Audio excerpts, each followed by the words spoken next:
Hey, what up, everybody? This is Stevie Breech coming to you, coming home from the Sacramento TNA house show. Honestly, it was really, really good stuff. I bought a $50 second row seat where I got to sit, like I think they call it the Golden Circle or something like that, where you got to meet some of the Impact stars before the show started. They actually went for a free meet and greet. I really think the TNA goes out of the way to give every single person there their dollars worth. No matter if you sit in the first row and you get the meet and greet or the last row, everybody got to meet a superstar. Everybody got to see good wrestling. I'm not sure if it was all pay-per-view caliber, but it was at least TV caliber. They really really delivered.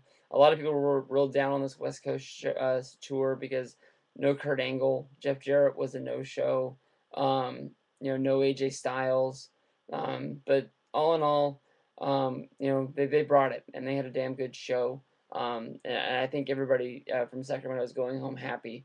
There wasn't the hugest turnout in the world. The whole bottom was full, and there was maybe 100 people in the overhang. The place that they had it is the Memorial Auditorium. It reminds me a lot of the Hammerstein Ballroom, where they used to do a lot of the ECW and Monday Night Raws back in the day, but as sort of like a balcony that overhangs. Really good stuff. Really, really close to the fans. Really get to, you really get to interact. It was good stuff. About the matches, right out of the gate, JB came down to welcome everybody to the arena. There is no spoilers anymore. I mean, when the company comes out and they tells you what happened to the TV tapings before they happened, they made sure everybody knew that Rude beat Storm and Rude's new champ, and that Rude was the bad guy, and they was all set. I thought basically they were gonna have these guys come out as friends and be beer money again, get to see them one more time, but no, they hated each other right off the bat. Um, After JB's whole thing, Rude came out with the title and just basically ran down everybody, made sure that he was going to be the heel. James Storm came down, challenged him to a match. That was approved by D'Lo Brown, only doing the D'Lo head bob that I can't do that well that I thought I could do in my head, but after seeing that, it was horrible.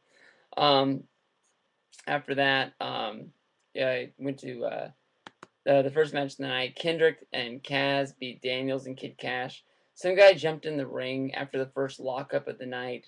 I don't know if he had a 50, 35, or $15 seat, but why this guy didn't wait till longer in the show to do this, I have no clue.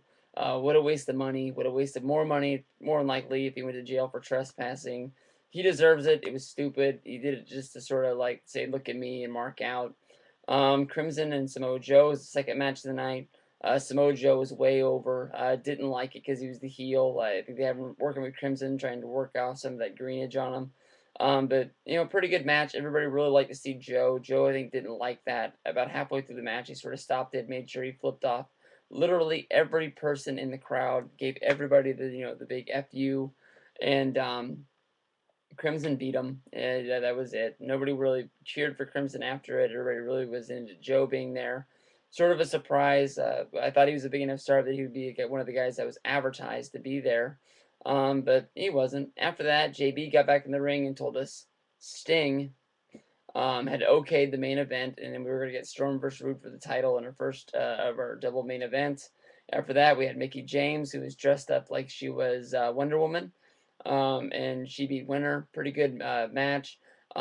Winter fell into Earl Hebner's arms during the match. He caught her, had her in that sort of position, laid a big smacker on her. After the kiss, Mickey James got her into the finisher.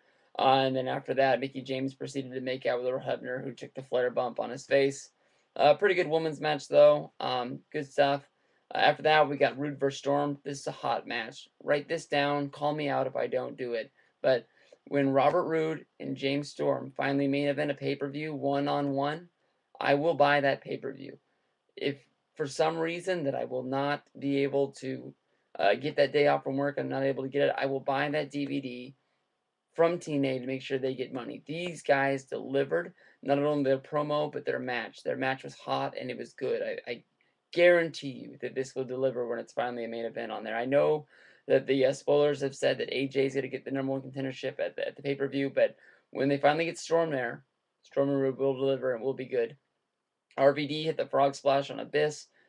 Pretty good stuff. I thought it was funny. I was wondering why RVD didn't want to get in the ring to fight Abyss. I tweeted about it.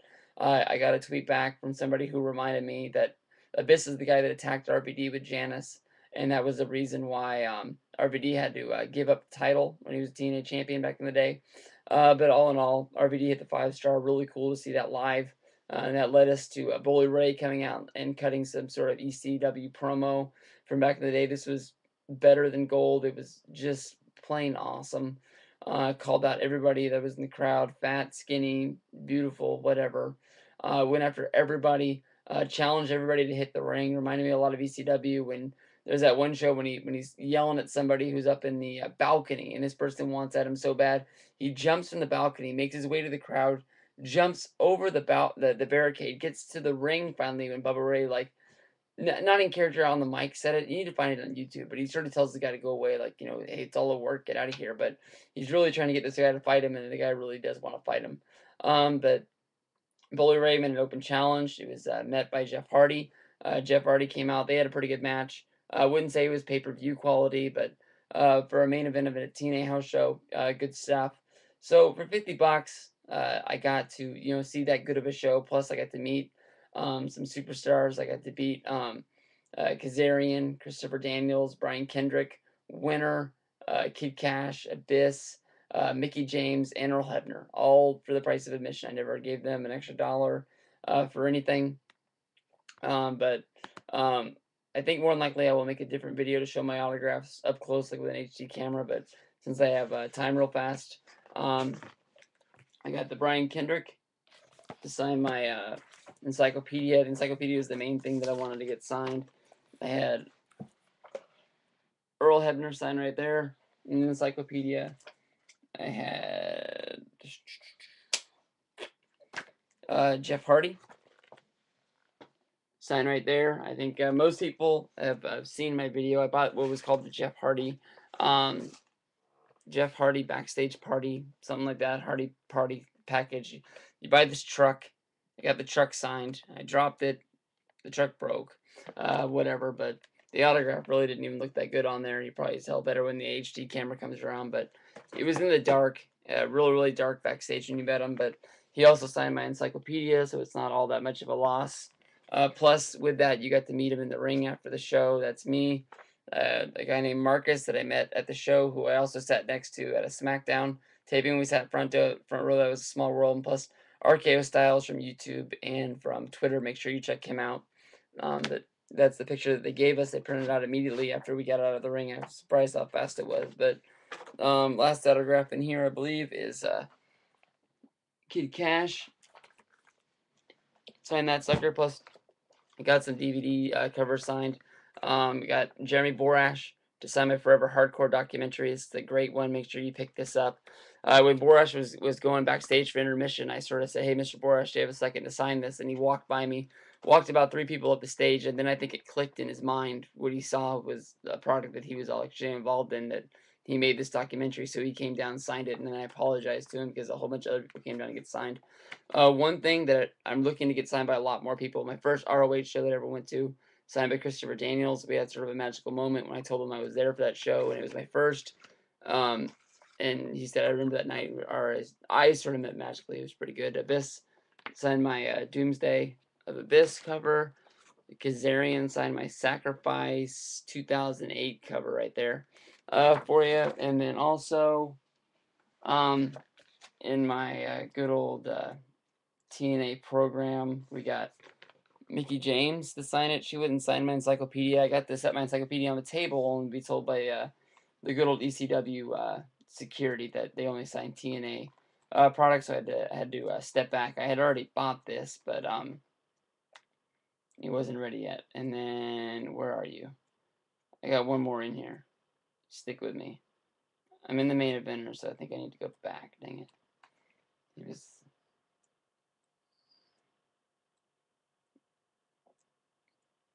Alright, where you at? Come on, homeboy. Alright, I'm running out of time, so you guys might need to check out my next video when I put it up there, but Crimson's in here. I just saw you, fucker. No, that's Gunnar Murphy. Matt Hardy. Kazarian. Fuck it. There, I also bought the James Storm shirt. That's what I left on the way out, because I thought it was pretty cool. 99 problems that a beer ain't one. Thank you very much, Stevie Breach out.